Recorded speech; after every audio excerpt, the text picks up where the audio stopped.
miserable. Again, it's true that scientific discourse is just in the beginning of addressing these issues.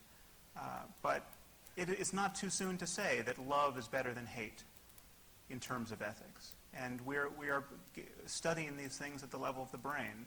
Eventually we will understand the brain basis of love and hate and the kinds of mechanisms, both cultural and personal, that ramify these states of mind.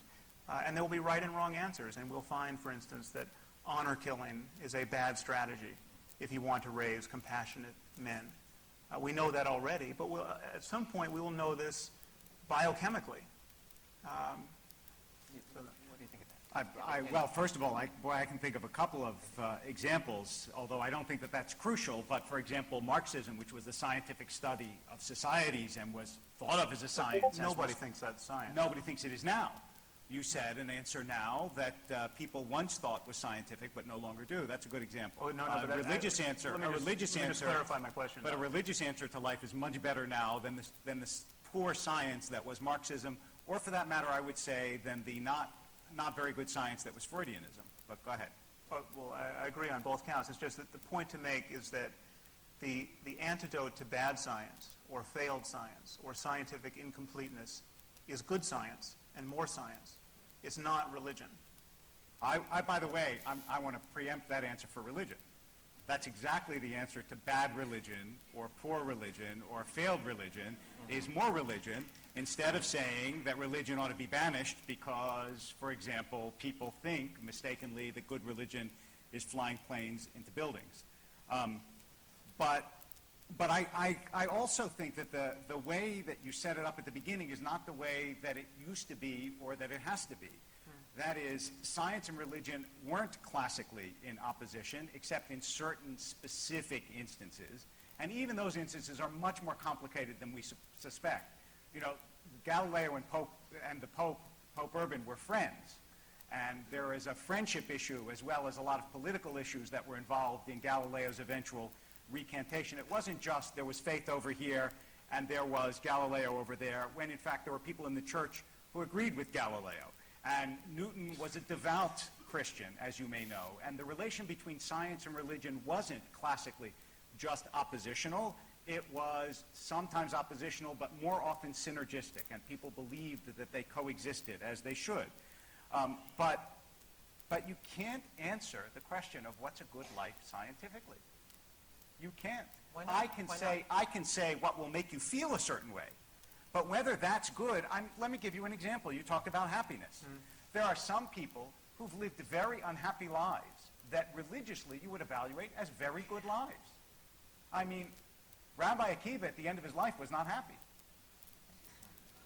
Right? I mean, he was martyred.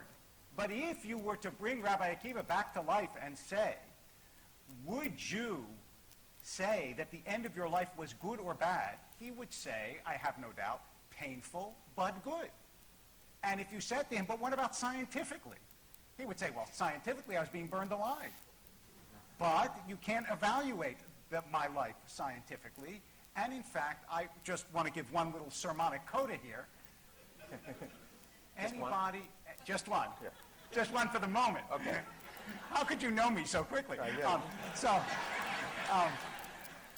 Anybody who has children or who believes that they're doing something important in this world, or who works in difficult circumstances to bring water to villages or food to hungry people, would say that the idea that you could scientifically demonstrate a good life is worse than empty. It's a mockery.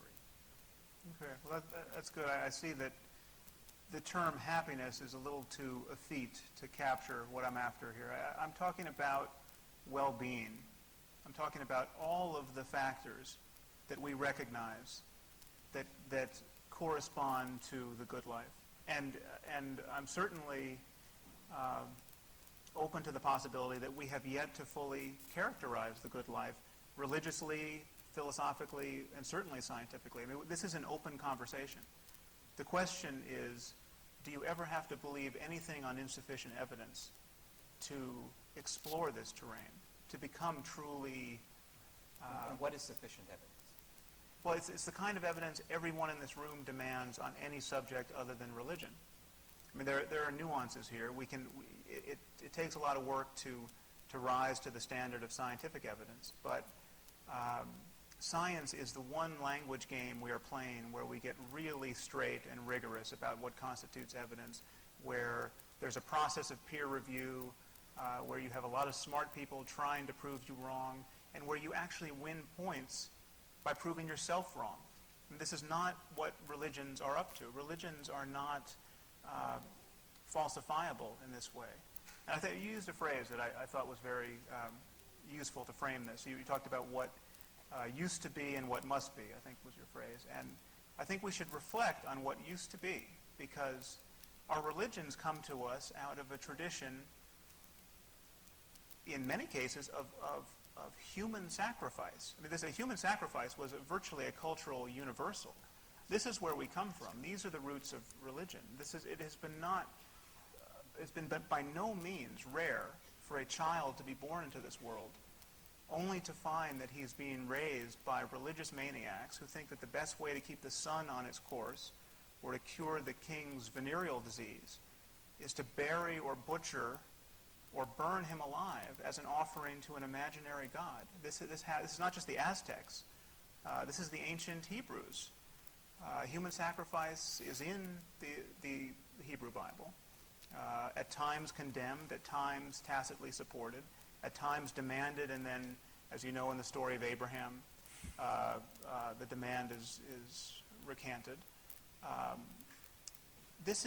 We come from generations of people who did not know a damn thing about the causes of events in the world that really concern them: the spread of disease, the failure of crops, the weather, and so religious discourse has changed. We're not sacrificing people happily now, but it has changed by virtue of progress from the outside. I mean, just certain modes of operation are no longer tenable. When you can get a weather report on the evening news, you no longer have to sacrifice a child in a vain attempt to control the weather.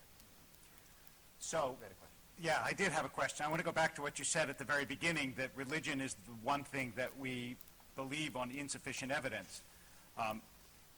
And I want to ask you, and I'm only asking this a little bit tongue-in-cheek, but on what evidence do you believe that life is worth living?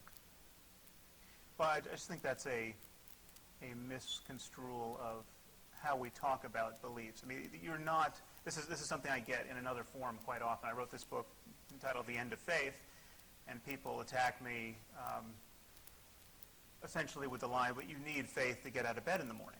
You know, our lives are built on faith. That's not the kind of faith I'm attacking. I'm talking about... Oh, but you said explicitly that religion